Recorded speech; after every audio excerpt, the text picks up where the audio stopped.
huwag kang maramot. Nakikita niyo yung mga mararamot? Mga hirap na hirap din sa buhay. Kuminsan ang damot-damot, laging nanlalamang, nakakaipon ng konting pera, tapos biglang isang grabeng sakit, ubos ang pera.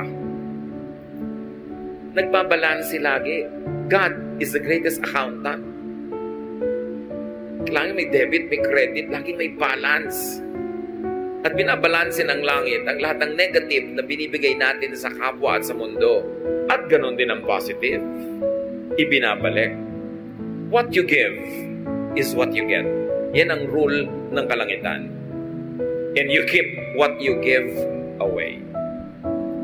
Gusto mo palang lumuwag ka sa buhay, sumagana, maging mariwasak, maging palabigay, at palabigay ng pabulosong paraan. Kasi sabi, pag tinutulungan mo ang iba, tutulungan ka rin ng Diyos at ng iba. Yan ang sikreto para lumuwag ang buhay. You lose what you are trying to selfishly keep for yourself. But what you try to give comes back to you.